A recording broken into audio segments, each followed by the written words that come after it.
Alex?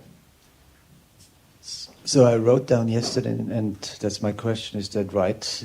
I wrote down, I don't believe that the small changes in the course of a day I make are changing my life. That's why I don't choose to change those behaviors. You know, those little things where you said yesterday, they have a big outcome. Yep. And I often choose not to change little things because I think they don't have a big outcome or don't really change myself and my loving behavior. Yep. But what bearing does that have on the conversation about truth and error? You just mentioned something like that, and I thought... Well, yesterday I did, yep. Okay. But there is a bearing on what you're saying on truth and error, but I don't know if you've joined the dots with it, though. Okay. Yeah. What is the bearing? Like, so there's truth in everything. Little things, big things, they're all... There's truth in everything, isn't there? There's also potentially error in everything, in the sense there's little things where you could be in error, big things where you can be in error. There's potentially error in everything as well. Now, if error has the attitude, I'm going to fight for myself, then can you see in the course of a day, even if there's a little thing that comes along, error is going to say, but I like my little thing. So an example of that, I raised this with the Belgium group. Example of that is, how many of you love coffee? Yeah? Drinking coffee. How many of you, keep your hands up, how many of you love chocolate?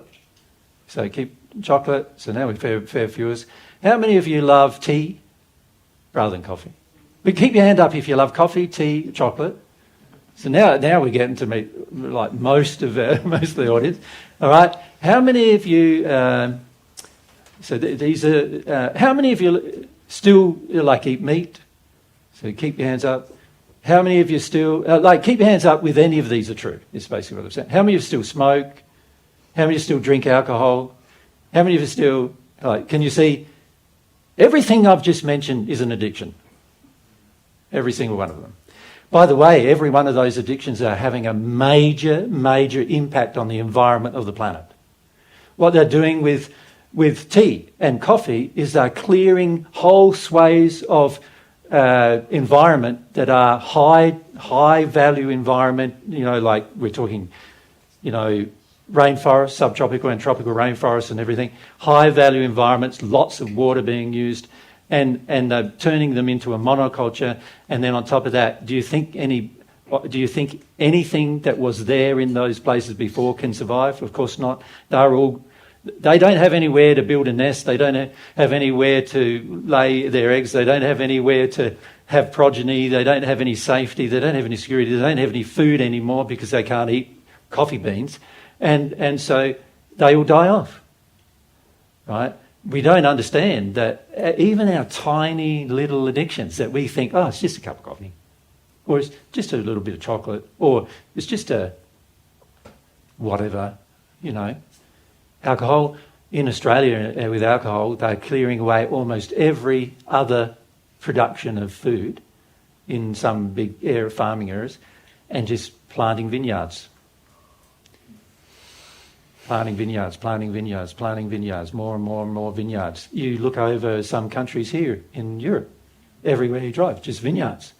You look through, sort of northern Italy, France, vineyards. There's fruit trees occasionally here and there, but vineyards mostly because we like our drink, right, as a human population. And that's because we like avoiding emotions. Drinking alcohol helps us avoid things. So we like our error. And the error is going to fight for itself. And even in little things, Alex, like a cup of coffee, a bit of chocolate, whatever, we're not thinking, what's the right thing to do here? What we're thinking is, what do I like doing here? That's really what we're thinking. Yeah, and it's similar to, I think I said to you in private, Alex, we get ingrained in these things that we each, if you look at even individual actions or interactions with people, and we often think, that was just a small thing, but it's actually a pattern of behaviour, or which is really a pattern of managing emotion that helps us to avoid truth on a day-to-day basis. And that's why we end up, when we start our emotional work, going, I don't even know what I feel. I don't know why I can't connect to God. It's worse than that, because not only do we not know what we feel, we don't even want to know what we feel. And those behaviours and those patterns they're all there to support us not knowing what we feel, not knowing truth.